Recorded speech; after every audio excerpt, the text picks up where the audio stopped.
You think that's bad? Remember the time I got a salmon helmet from Muhammad while wearing a toga? There are only 5 episodes of South Park that are currently banned from being re-aired, and arguably the most infamous are the 2-parter Cartoon Wars episodes from back in 2006, largely because there was a 1-2 punch when it came to these episodes. Yes, there's the reason these episodes were all banned, the fact that they're about the discussion and debate surrounding the depiction of Muhammad, but perhaps more impactfully somehow was that these episodes took direct aim at the popular animated series Family Guy, revealing Matt and Trey's true feelings about their adult animation contemporary. And Matt and Trey pulled no punches, even writing fake Family Guy jokes and taking pretty direct aim at their writers in not just the episode, but in commentaries and interviews after the fact as well. These episodes are classic for many reasons, but they also appeared to have significant impact on how people viewed Family Guy for years to come. So today, let's look at Cartoon Wars Part 1 and 2 and its lasting impact on how the world perceived some of the most popular animated series of all time.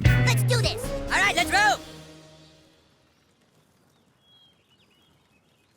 Hey, this video is brought to you by 2 things today. One is my official compilation channel, Johnny Too Cozy, where I'm re-editing tons of my old videos into themed compilations, long videos that are great for sleeping or drawing. And second, my wonderful patrons who get tons of extra content exclusive to Patreon. We're currently in the middle of season 2 of our BoJack Horseman audio commentaries. Check those out if they interest you. Thank you so much for your support. I couldn't do it without viewers like you.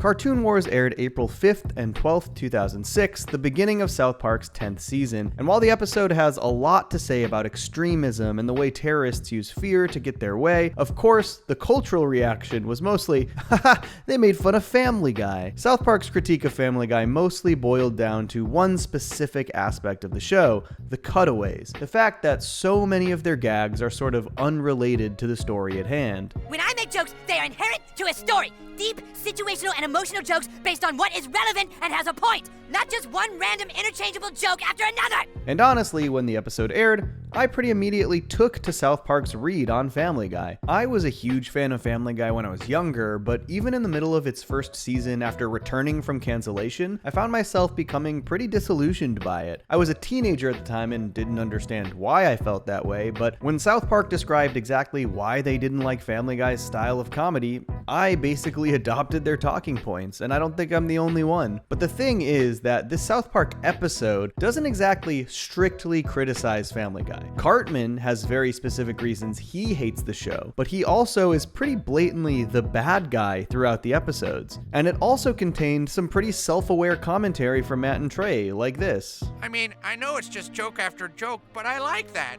At least it doesn't get all preachy and up its own ass with messages, you know? So I do think it could have been easy to look at this episode and say, well, they're poking fun at Family Guy, but they're also poking fun at themselves, so maybe it's not that serious. It could have been easy if it weren't for the DVD commentary. We do hate it. We do hate Family Guy. And it's just a person, and we totally understand that people love it, and that's why we put it in the show. We understand that it speaks to some people, and it's like it can just be a simple laugh, and that's great.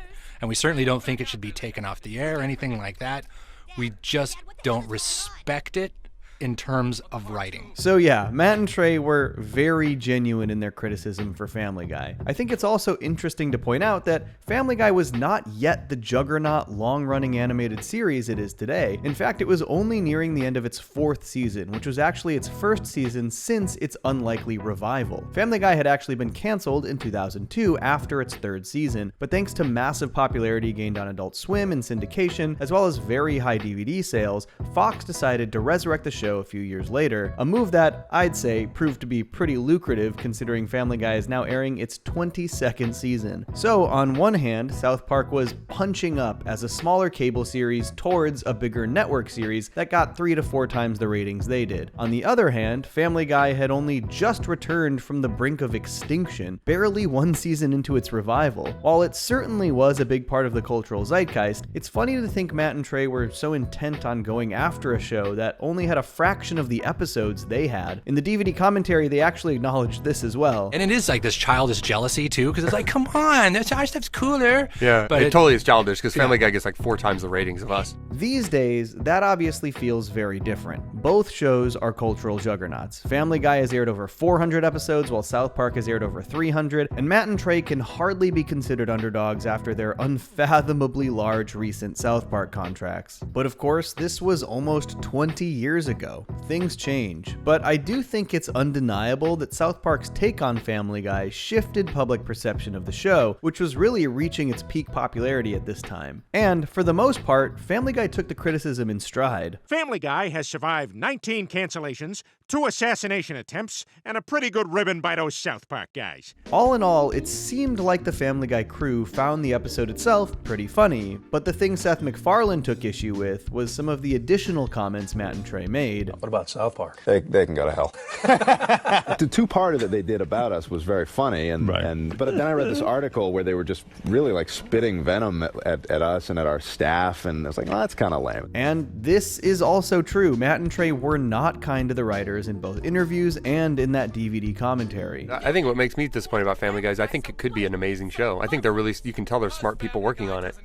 I don't think they work hard enough. Yeah, they need to work harder. And yeah, I kind of agree with Seth here. That is pretty harsh and I would say unnecessary. Maybe made even harsher because the South Park guys have gone on record as having a ton of love for other animated shows like King of the Hill and The Simpsons. There's no way that anything but The Simpsons could ever be number one. They've just done everything, and they've done everything well for the most part, which is really equally infuriating. Matt and Trey also claimed that both The Simpsons and King of the Hill staffs reached out enthusiastically after their Cartoon Wars episode. We went into our offices and we had flowers on our desks from The Simpsons people. and then we got calls from the people that were doing King of the Hill, and they said, give them the message they are doing God's work. There was this very animation solidarity moment where everyone did come together over hatred for Family Guy. This obviously led to the inclusion of Bart Simpson as a character in Part 2. Dude, can I go before you? Eat my shorts. As well as Cartman and Kyle's fight through the King of the Hill production offices. And I find this alleged communal animosity towards Family Guy pretty interesting, especially considering that Family Guy seems to be on pretty great terms with both The Simpsons and King of the Hill. Obviously, The Simpsons and Family Guy did an entire crossover episode together, but Mike Judge has done cameos on Family Guy as Hank multiple times. Hey, Lois, what's that fat man doing in our bed? Damn it.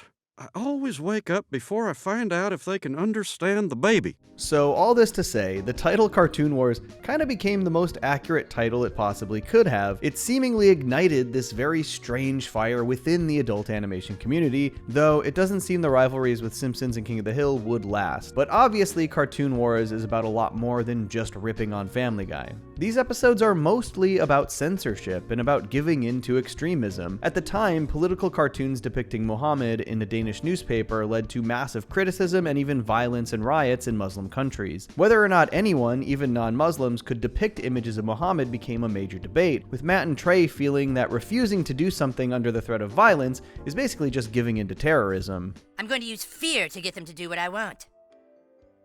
Isn't that like terrorism?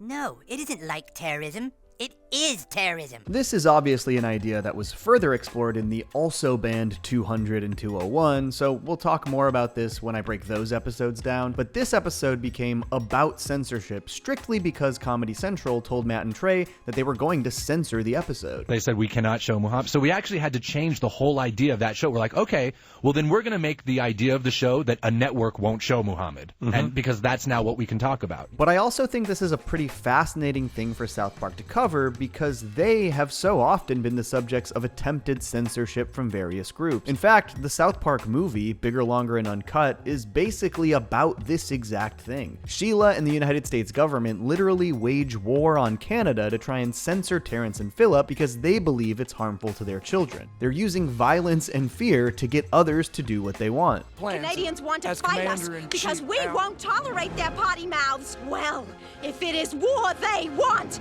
then war they shall have! And this was a commentary on how South Park itself had been treated by various groups in America, mostly right-wing parental groups at the time. So this is obviously an idea that Matt and Trey have dealt with firsthand for years. And fittingly, Sheila is one of the characters who wants to censor Family Guy as well. Ah!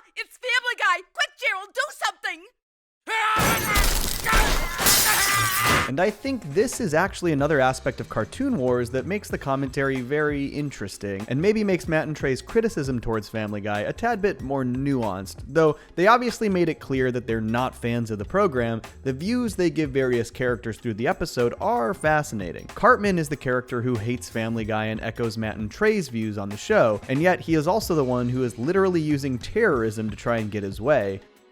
Pull the Muhammad episode, now! Okay, I'll listen to you. Kyle actually likes Family Guy and is also the one fighting for free speech and against censorship, echoing Matt and Trey's views on that side of the story. You used fear to make me stop believing in free speech. And then there's obviously the entire big reveal about the Family Guy writers themselves, which is intended to be a jab. Family Guy is written by manatees? Of course, it all makes sense now. The idea is that the jokes and cutaways in Family Guy are so incoherent and nonsensical that these manatees basically take 5 random ideas from the idea ball pile, string them together, and it makes a Family Guy joke, which is clearly critical of the writing process of the show, not showing any respect to those writers. However, the manatees are also the characters who echo Matt and Trey's integrity when it comes to certain aspects of the writing. They're the ones who refuse to write if they can't make jokes about Muhammad. Manatees are very ethical writers. Either everything's okay to write about or nothing is. It's just interesting where they choose to inject their various takes when it comes to the characters. And ultimately, the network did the exact opposite of what the episode portrays. Will television executives fight for free speech, or will Comedy Central puss out? We kind of think Comedy Central pussed out on this whole thing. We still do. But we got to make a pretty good, funny episode out of it. Even though the plot of the episode is that Fox allowed the image of Muhammad to go on air uncensored, Comedy Central censored the image from South Park. This is what led to Matt and Trey doubling down a few years later with 200 and 201, which then led to those episodes, Cartoon Wars, and even a prior episode that actually did show Muhammad super best friends to all be banned from being re-aired. To this day, they're the only South Park episodes not available to be streamed, though you can watch them if you buy the DVDs or Blu-rays. And there is some serious irony to this turn of events for a few reasons. One, it does look incredibly cowardly on the part of the network. They've basically been called out directly by Matt and Trey, and their response is, well, nobody can ever see these episodes again. But the truly ironic aspect is because of what these Cartoon Wars episodes propose about getting an episode pulled. All you have to do is get an episode pulled.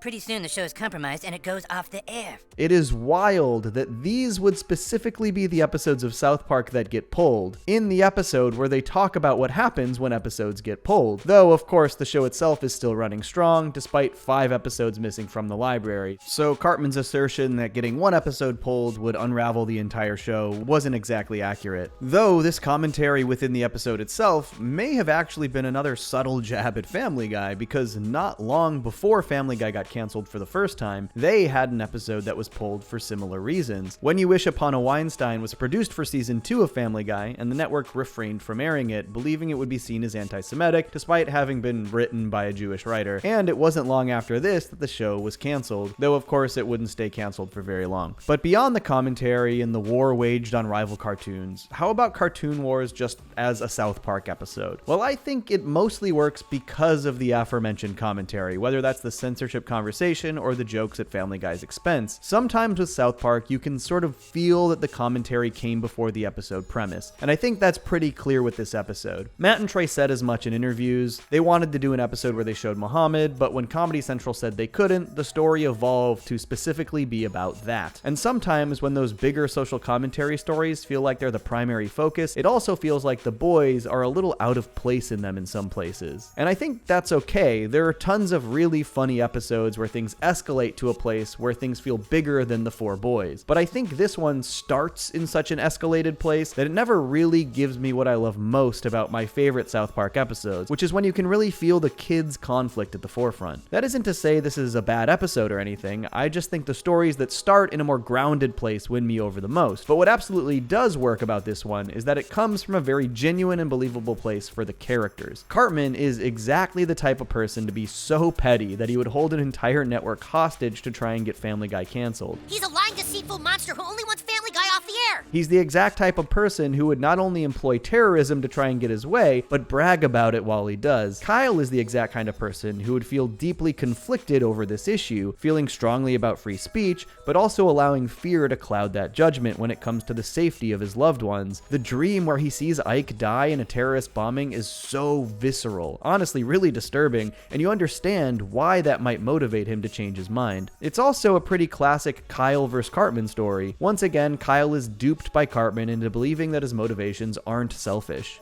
Look, Cartman, I don't know what's gotten into you, but I think it's pretty amazing. Which of course just makes the ultimate conflict between the two all the more satisfying. Kyle is fundamentally a kind and caring person. Every time he tries to believe in the good in Eric, he does it against his better judgment, and it's because he wants to believe in the good in people. He wants to believe in a better world. Cartman is sort of this figure who just represents the most reprehensible parts of society. He has close to no redeeming qualities, and therefore he clashes with Kyle's optimistic hopes for the world. That's why, time and time again, Cartman dupes Kyle, and this is one of the better examples of that. I also think the subplot where the town of South Park tries to distance themselves from Family Guy because they're scared of the terrorist bombings is pretty funny. It's just small enough of a story to make you chuckle without distracting from the rest of the episode, while also showcasing some very funny commentary. I mean, people literally burying their heads in the sand to avoid having any sort of social or political opinion is very funny and sadly pretty poignant. I also think the episode has just the right level of meta jokage. Even though Matt and Trey are criticizing Family Guy, they're also using Family Guy as a stand-in for South Park for a lot of these gags, like this bait and switch. Who do you think?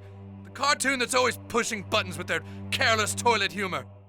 Family Guy! Or this self-awareness via lack of self-awareness. How would you feel, Kyle, if there was a cartoon on television that made fun of Jews all the time, huh?